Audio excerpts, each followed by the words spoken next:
एका गावात एक ज्ञानी शिक्षक राहत होता. त्यांचे नाव होते वासुदेव गुरुजी. गावकऱ्यांना वाटत असे की तो व्यक्ती फार हुशार आहे, कारण तो मुलांना पाढे किंवा कविता न शिकवता प्रश्न विचारायचा. वेगळ्या पद्धतीने ही शिकवण्याची काय पद्धत आहे असा प्रश्न नेहमी गावकऱ्यांना पडत असे.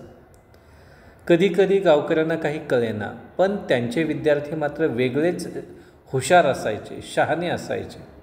एका दिवशी या गुरुजींनी वर्गात मुलांना विचारले, जर एखादा माणूस पावसात भिजला तर त्याला छत्री होती की नव्हती, काय उत्तर द्याल तुम्ही? तेव्हा सर्व विद्यार्थ्यांनी आपापली उत्तरे दिली.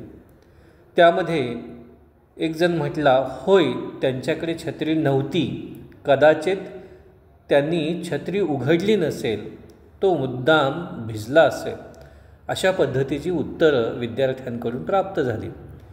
गुरुजी यावर हसले आणि म्हणाले, बघा, हेच तर तर्कशास्त्र आहे. कारण आणि परिणाम यांचा शोध आपल्याला घ्यायचा असतो. तुम्ही आता शिकत आहात केवळ काय घडलं याचं उत्तर न देता का घडलं याचं कारण तुम्ही शोधायला लागलेल्या आहात. तेव्हा गुरुजींनी तर्कशास्त्राची 3 मूलभूत गोष्टी ज्या आहेत त्या सांगितल्या. त्यातली एक गोष्ट विधान. एखादं विधान सत्य आहे की असत्य हे शोधण्याची प्रक्रिया म्हणजे विधान असं गुरुजी सांगतात. दुसरी संकल्पना की ज्याला आपण मूलभूत गोष्ट म्हणतो ती म्हणजे युक्तिवाद. गुरुजी सांगतात, 2 वा अधिक विधाने वापरून एखादा निष्कर्ष आपण जेव्हा काढतो तेव्हा ती जी प्रक्रिया घडते त्या प्रक्रियेला आपण युक्तिवाद असं म्हणतो. आणि तिसरा आहे तो म्हणजे निष्कर्ष. योग्य विधाने आणि योग्य विचार वापरून मिळालेला निष्कर्ष किंवा मिळालेला निकाल किंवा काढलेला जो काही शेवट असेल त्याला आपण निष्कर्ष असं म्हणणार आहोत. या पद्धतीनं गुरुजींनी 3 मूलभूत गोष्टी तर्कशास्त्राच्या बाबतीत सांगितल्या. एक दिवस एक मुलगा की ज्याचं नाव अर्जुन होतं गुरुजींकडे आला आणि म्हणाला, गुरुजी, माझ्या मित्राने सांगितले की सूर्य पश्चिमेला उगवतो, आता मी काय करावं?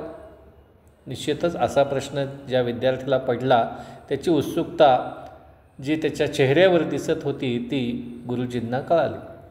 गुरुजी शांतपणे हसले आणि म्हणाले, अरे, आता तू तर्काचा वापर कर. सूर्य नेहमी पूर्वेला उगवतोय हे तुला अनुभवाने आणि इतरांनीही सांगितल्यामुळं ते सिद्ध झालं आहे. म्हणून मित्राचं विधान चूक आहे. तर्कशास्त्र म्हणजे केवळ ऐकून विश्वास ठेवणं नाही, तर विचार करून सत्य ओळखणं असं गुरुजी म्हणाले. अर्जुनला तात्काळ कळलं की तर्क म्हणजे माणसाला सत्य आणि असत्य यामध्ये फरक करता येतो. वर्षानुवर्षे ही शाळा चालू राहिली. त्या गावातून डॉक्टर, शिक्षक, न्यायाधीश, वैज्ञानिक निर्माण झाले, तयार झाले. पण प्रत्येकजण सांगायचा, आम्ही विचार करायला शिकलो, कारण वासुदेव गुरुजींनी आम्हाला तर्कशास्त्र शिकवलं. तात्पर्य या गोष्टीचं एवढंच की तर्कशास्त्र म्हणजे विचार करण्याची कला.